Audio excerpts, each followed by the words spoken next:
và có một căn hàng cà phê small business បងប្អូនទាំងគ្នាកុំភ្លេចជួយគ្រប់គ្រងផងណាបើមិនជាបងប្អូនទាំងគ្នាមិនជួយគ្រប់គ្រងតែឲ្យអ្នកណាគេមកជួយគ្រប់គ្រងនេះស្គាល់គ្នាឃើញមុខគ្នាអីជួយគ្រប់គ្រងគ្នាទៅកុំឲ្យមករហូតទេ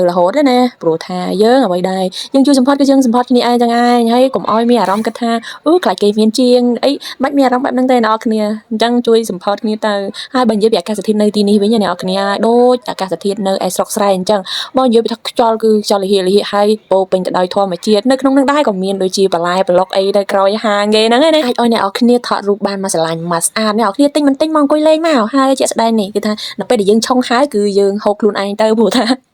យើងត្រូវតែភ្លក់រសជាតិមុនអតិថិជនអញ្ចឹងហើយបន្ទាប់ពីការភ្លក់ហើយអីហើយជាក់ស្ដែងទៅគឺនេះម្ចាស់ហាងមិនមែនខ្ញុំទេចាអាយអូម៉ាអញ្ចឹងនិយាយចុះនិយាយឡើងគឺខ្ញុំទុកគ្រាន់តែជាការសម្ដែងដើម្បីថតឲ្យគាត់ទេអ្នកគ្នាអញ្ចឹងនេះគឺគាត់ជាម្ចាស់ហាងគឺជាប្អូនរបស់ខ្ញុំនឹងឯងគាត់បើកជាហាងកាហ្វេមួយទូច small business នៅតាមផ្លូវអញ្ចឹងណាអញ្ចឹងហើយបងប្អូនអ្នកគ្នានៅពេលមកក៏មករំហួស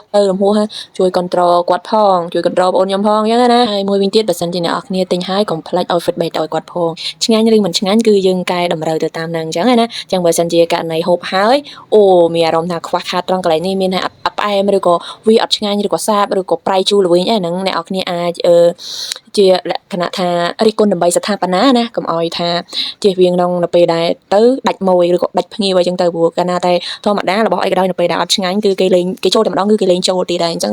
បងប្អូនអ្នកគ្នាក៏មានអារម្មណ៍បែបហ្នឹងអញ្ចឹងបើសិនជាករណីអត់ឆ្ងាញ់ទេអញ្ចឹងបងប្អូនអ្នកគ្នាអាចប្រាប់គាត់បានចឹងគាត់នឹងកែតម្រូវក៏ប៉ុន្តែនេះអតិថិជននេះភ្ងាវមួយពិសេសណានេះណានិយាយថាតែអីទៅទទួលយកបែនគឺឆ្ងាញ់តែប៉ុណ្្នឹងឯងសម្រាប់អ្នកគ្នាចូលចិត្តផ្អែមចូលចិត្តអីហ្នឹងដាក់តាមហ្នឹងទៅកុំភ្លេចជួយ control បងប្អូនអ្នកគ្នាហើយវីដេអូនេះក៏ខ្ញុំមានតែប៉ុណ្្នឹងអរគុណសម្រាប់ការទស្សនាវីដេអូនេះរហូតដល់ចប់ជួបគ្នាវីដេអូក្រោយបាយ